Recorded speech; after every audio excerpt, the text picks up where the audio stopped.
We have everything we need to succeed in this great country except each other.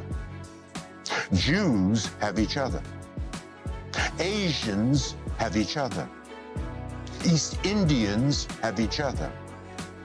Arabs have each other. We don't have each other.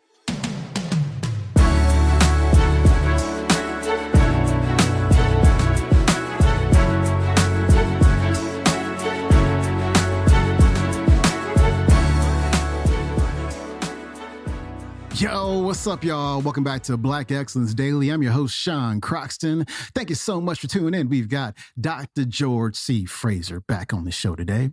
He's going to cover several important topics today, mostly having to do with money. And I know money can be one of those taboo topics that we don't like to talk about, but money is important. Money is important as an individual. It's important as a family. It's important as a community and a culture. Like, we need money. Everybody needs money. It is very difficult, if not impossible, to improve and expand on a community and a culture without money. I'm going to talk more about this on Thursday. I want to highlight a couple lines from this talk. He says, God will not be giving Black people anything else. What will we do with it? And he goes on to talk about how God won't be giving us anything else until we can prove to God that we can be better stewards of that which we already have. It reminds me of a Dr. John DeMartini quote. He says, when you manage money wisely, you get more money to manage. Generally speaking, not all, generally speaking, we don't manage our money very well. As Dr. Fraser says, we are not poor, we are just broke. Because we consume, and we consume, and we consume, and we consume, and we're buying things that are liabilities. We're buying things that we can't afford, but they're just status symbols. We're trying to show people that, or something that we're really not. And we have very low bank accounts because of it.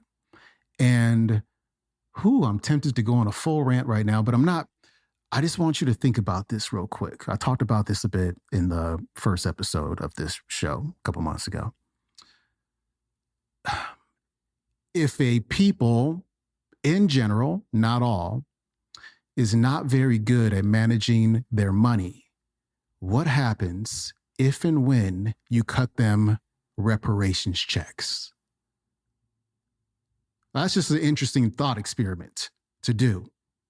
If you give a I know that there's different ways to, give reparations, but, if one of those options is to cut checks to the descendants of slaves, and the majority of these descendants aren't too good at managing their money, if they can't manage $40,000, $50,000, $60,000, what is going to happen if and when you cut a check for several $100,000? I'm not going to answer that question. I'm going to leave that up to you. But in my opinion, reparations in our current financial intelligence state is going to be a disaster. Dr. Fraser's coming up. Money answers all things. The mother's milk of all intentions is money.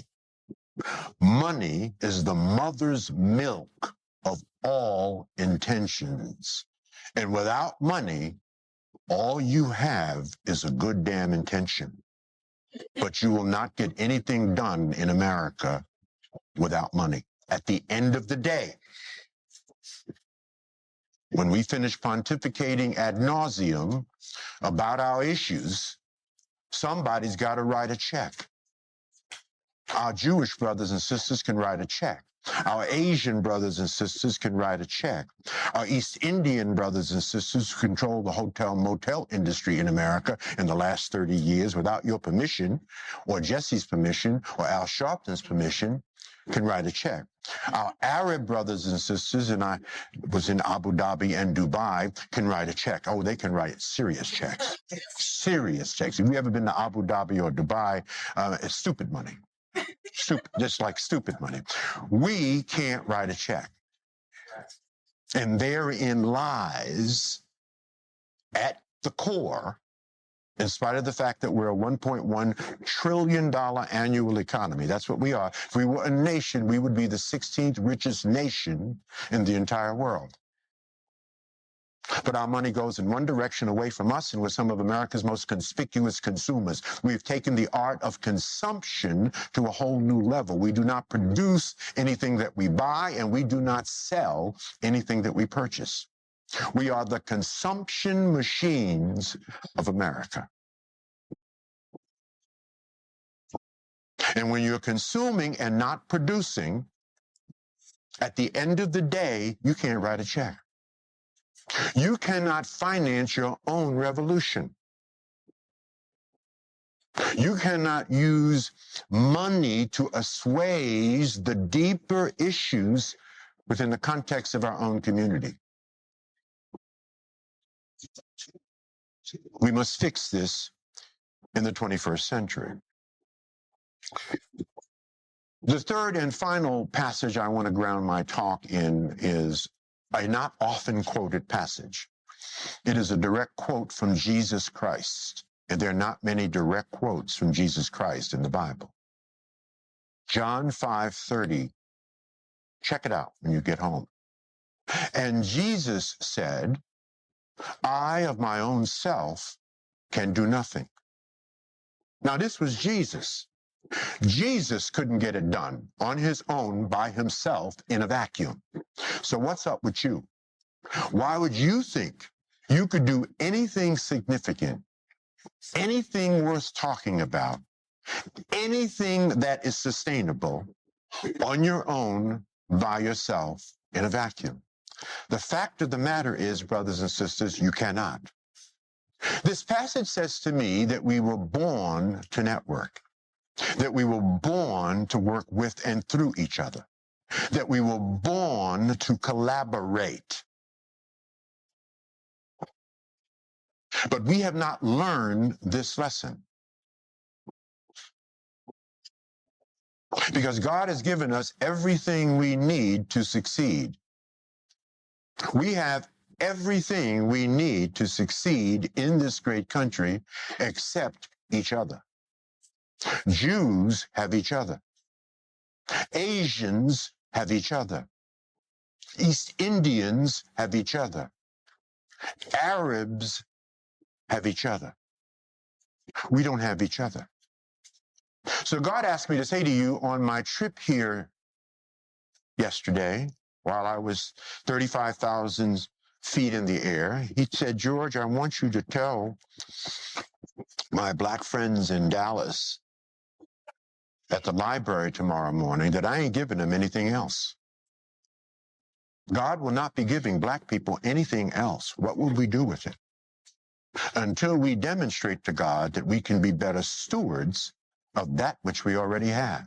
And when we can demonstrate to God that we can be better stewards of that which we already have, we will also demonstrate to ourselves, and most importantly, demonstrate to the world that we are a force to be reckoned with. So with all this money and all these resources, we are not a force. We have, you heard me say it, we have every single thing we need except each other. $1.1 trillion annual economy, 16th richest nation in the entire world. You could take the overwhelming majority of countries in sub-Saharan Africa, combine their gross domestic product, and it would not equal the $1.1 trillion that we bring to the table in a single year. We have brain power. We're brilliant people. Most of us have forgotten who they really are, but we are brilliant. We have surpassed W.E.B. Du Bois' dream. Remember his 90-year-old dream of the talented 10th? His dream was if at least 10% of black people could get the finest education possible, he meant a college education. They would then get that education. They would then come back to their community. They would reinvest in their community. And that 10% alone would uplift the entire race. That was Du Bois' dream. We've surpassed that dream. 18% of black folks in America, 18%. That's an 80%, almost doubling of what Dr. Du Bois won it for us, right? 18% of black folks in America have at least a 4-year college degree or better. So let me say that another way. We have a lot of PhDs in our community. We now need some PhDs, right? We need some PhDs. So we're brilliant people. And here's an interesting statistic you don't hear very often. 60% of the black workforce, nearly 9 million of us, are in executive, managerial, supervisory, professional specialty, vocational, technical, administrative, sales, and business ownership positions. That is an army of potential role models and mentors to help those who are stuck in the cycle of poverty. In fact, there is no army in the entire world larger than the army of black people that have succeeded in this country. So make no mistake about it, success runs in our race. But the question is, what are we doing with this? What is the state of mind of Black America? If Dr. King were to come back here today, 50 years after his death, he would be ecstatic that Barack Hussein Obama is president. He predicted it. He predicted there would be a black president within 40 years. But he would be angry with black people about every single thing else. He would just simply look at black people and say, is this what I took a bullet for? Is this what I took? We're at the bottom of every single statistic that matters in America.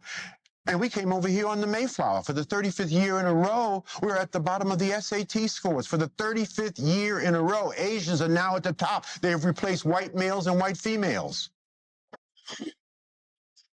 And I don't even want to get into the statistics. You know what the statistics are. And we ought to be ashamed of ourselves. There was an interesting article on the front page of USA Today not long ago. I hope you saw it. It was on the front page below the fold. It was about black people and their money. Baby boomers, my generation. The most read newspaper in the United States, USA Today, about black people and their money. Here's what they said.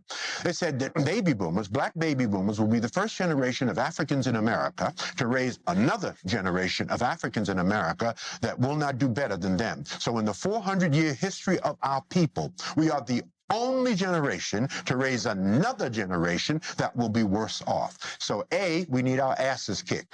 B, you can count me out of that. I will not be a part of that equation. And you must not be a part of that equation. We ought to be ashamed of ourselves. We cannot allow that to happen on our watch. It's never happened in the history of Africans in America except for us.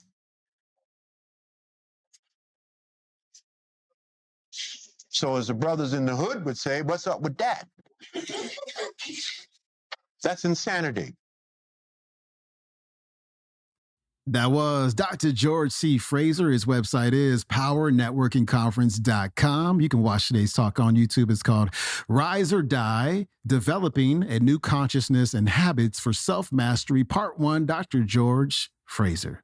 Hey, thank you so much for tuning in. A few books for financial intelligence, Unshakable, Tony Robbins, Financial Freedom, Grant Sabatier, A Simple Path to Wealth by J.L. Collins. Those 3 books, you read those a couple times over, you'll know more about financial literacy than 95% of the population. And you'll be ready for your reparation check if it ever comes. But you got to become financially literate before you receive vast sums of money.